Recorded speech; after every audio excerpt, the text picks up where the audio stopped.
Stave 5. The end of it. Yes, and the bedpost was his own. The bed was his own. The room was his own. Best and happiest of all, the time before him was his own to make amends in. "I will live in the past, the present, and the future," Scrooge repeated as he scrambled out of bed. "The spirits of all three shall strive within me. O Jacob Marley, heaven and the Christmas time be praised for this. I say it on my knees, O Jacob, on my knees." He was so fluttered and so glowing with his good intentions that his broken voice would scarcely answer to his call. He had been sobbing violently in his conflict with the spirit, and his face was wet with tears. "They are not torn down," cried Scrooge, folding one of his bed curtains in his arms. "They are not torn down, rings and all.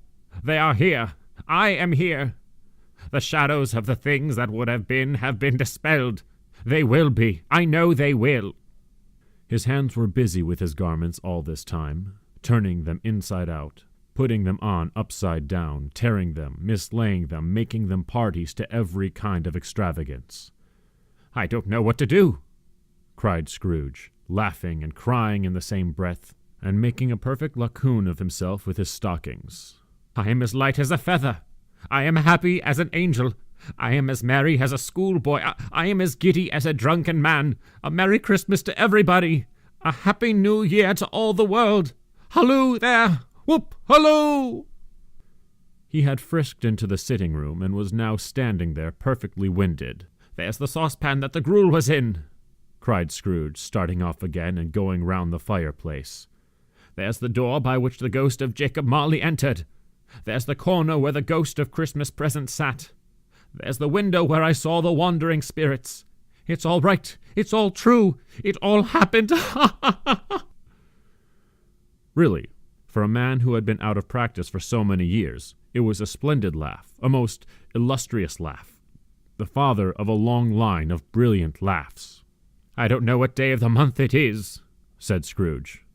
"I don't know how long I have been among the spirits. I don't know anything. I'm quite a baby. Never mind. I don't care. I'd rather be a baby. Halloo! Whoop! Halloo here!" He was checked in his transports by the churches ringing out the lustiest peals he had ever heard. Clash, clash, hammer, ding, dong, bell, bell, dong, ding, hammer, clang, clash. Oh, glorious, glorious! Running to the window, he opened it and put out his head. No fog, no mist. Clear, bright, jovial, stirring cold. Cold, piping for the blood to dance to. Golden sunlight. Heavenly sky. Sweet, fresh air. Merry bells. Oh, glorious, glorious! "What's today?" cried Scrooge, calling downward to a boy in Sunday clothes, who perhaps had loitered in to look about him. "Aye," returned the boy with all his might of wonder. "What's today, my fine fellow?" said Scrooge. "Today?" replied the boy. "Why, today's Christmas Day." "It's Christmas Day?" said Scrooge to himself. "I haven't missed it. The spirits have done it all in one night. They can do anything they like. Oh, of course they can. Of course they can. Halloo, my fine fellow." "Halloo," returned the boy. "Do you know the poulterers in the next street but one at the corner?" Scrooge inquired. "I should hope I did," replied the lad. "An excellent boy," said Scrooge. "A remarkable boy. Do you know whether they've sold the prize turkey that was hanging up there? Not the little prize turkey, the big one." "What? The one as big as me?" returned the boy. "What a delightful boy," said Scrooge. "It's a pleasure to talk to him. Yes, yes, my buck." "It's hanging there now," replied the boy. "It is," said Scrooge. "Go and buy it." "Walker!" exclaimed the boy. "No, no," said Scrooge. "I am in earnest. Go and buy it, and tell him to bring it here that I may give them the directions where to take it. Come back with the man, and I'll give you a shilling. Come back with him in less than 5 minutes, I'll give you half a crown." The boy was off like a shot. He must have had a steady hand at a trigger who could have got a shot off half so fast. I'll send it to Bob Cratchit's, whispered Scrooge, rubbing his hands and splitting with a laugh. He shan't know who sends it. It's twice the size of Tiny Tim. Joe Miller never made such a joke as sending it to Bob's will be. The hand in which he wrote the address was not a steady one, but write it he did somehow, and went downstairs to open the street door, ready for the coming of the poulterer's man. As he stood there, waiting his arrival, the knocker caught his eye. "I shall love it as long as I live," cried Scrooge, patting it with his hand.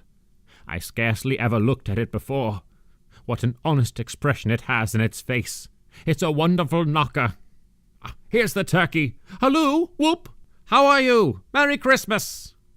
It was a turkey. He never could have stood upon its legs, that bird. He would have snapped them short off in a minute, like sticks of sealing wax. "Why, it's impossible to carry that to Camden Town," said Scrooge. "You must have a cab." The chuckle with which he said this, and the chuckle with which he paid for the turkey, and the chuckle with which he paid for the cab, and the chuckle with which he recompensed the boy, were only to be exceeded by the chuckle with which he sat down breathless in his chair again, and chuckled till he cried. Shaving was not an easy task, for his hand continued to shake very much, and shaving required attention, even when you don't dance while you're at it. But if he had cut the end of his nose off, he would have put a piece of sticking plaster over it, and been quite satisfied. He dressed himself, all in his best, and at last got out into the street. The people were by this time pouring forth, as he had seen them with the ghost of Christmas present, and walking with his hands behind him, Scrooge regarded every one with a delightful smile. He looked so irresistibly pleasant, in a word, that 3 or 4 good-humored fellows said, "Good morning, sir. A Merry Christmas to you." And Scrooge said often afterwards that, of all the blithe sounds he had ever heard, those were the blithest in his ears. He had not gone far when, coming on towards him, he beheld the portly gentleman who had walked into his counting-house the day before, and said, "Scrooge and Marley's, I believe." It sent a pang across his heart to think how this old gentleman would look upon him when they met. But he knew what path lay straight before him, and he took it. "My dear sir," said Scrooge, quickening his pace, and taking the old gentleman by both his hands, "how do you do? I hope you succeeded yesterday. It was very kind of you. A Merry Christmas to you, sir." "Mr. Scrooge?" "Yes," said Scrooge. "That is my name, and I fear it may not be pleasant to you. Allow me to ask your pardon, and will you have the goodness—" Here Scrooge whispered in his ear. "Lord bless me!" cried the gentleman, as if his breath were taken away. "My dear Mr. Scrooge, are you serious?" "If you please," said Scrooge. "Not a farthing less. A great many back payments are included in it, I assure you. Will you do me that favor?" "My dear sir," said the other, shaking hands with him, "I don't know what to say to such "Don't say anything, please," retorted Scrooge. "Will you come and see me?" "I will," cried the old gentleman, and it was clear he meant to do it. "Thank ye," said Scrooge. "I am much obliged to you. I thank you 50 times. Bless you." He went to church and walked about the streets and watched the people hurrying to and fro, and patted the children on the head and questioned beggars and looked down into the kitchens of houses and up to the windows and found everything could yield him pleasure. He had never dreamed that any walk, that anything could give him so much happiness. In the afternoon he turned his steps towards his nephew's house. He passed the door a dozen times before he had the courage to go up and knock, but he made a dash and did it. "Is your master at home, my dear?" said Scrooge to the girl. "Yes, sir." "Where is he, my love?" said Scrooge. "He's in the dining room, sir, along with the mistress. I'll show you upstairs, if you please." "Thank ye. He knows me," said Scrooge, with his hand already on the dining-room lock. "I'll go in here, my dear." He turned it gently and sidled his face in round the door. They were looking at the table, which was spread out in great array, for these young housekeepers are always nervous on such points, and like to see that everything is right. "Fred," said Scrooge. Dear heart alive, how his niece by marriage started! Scrooge had forgotten for the moment about her sitting in the corner with the footstool, or he wouldn't have done it on any account. "Why, bless my soul!" cried Fred. "Who's that?" "It's I," Your Uncle Scrooge. I have come to dinner. Will you let me in, Fred?" Let him in. It is a mercy he didn't shake his arm off. He was at home in 5 minutes. Nothing could be heartier. His niece looked just the same. So did Topper when he came. So did the plump sister when she came. So did everyone when they came. Wonderful party, wonderful games, wonderful unanimity, wonderful happiness.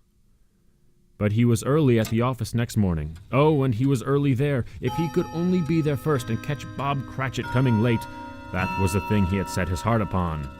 And he did it. Yes, he did. The clock struck 9. No Bob. A quarter past.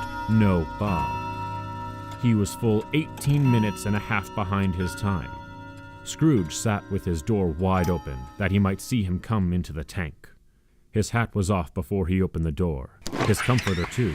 He was on his stool in a jiffy, driving away with his pen, as if he were trying to overtake 9 o'clock. "Hullo!"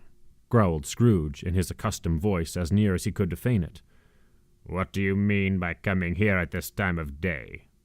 "I'm very sorry, sir," said Bob. I am behind my time." "You are," repeated Scrooge. "Yes, I think you are. Step this way, sir, if you please."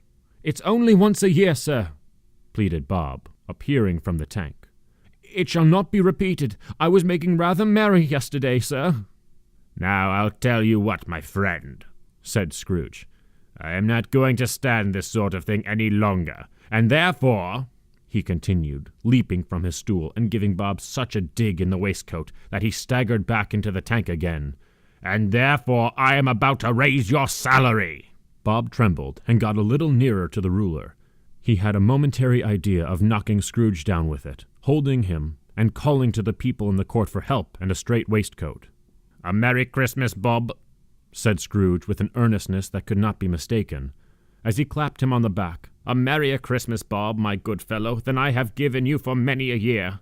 I'll raise your salary, and endeavor to assist your struggling family, and we will discuss your affairs this very afternoon over a Christmas bowl of smoking bishop, Bob. Make up the fires, and buy another coal shuttle before you dot another I, Bob Cratchit." Scrooge was better than his word. He did it all, and infinitely more.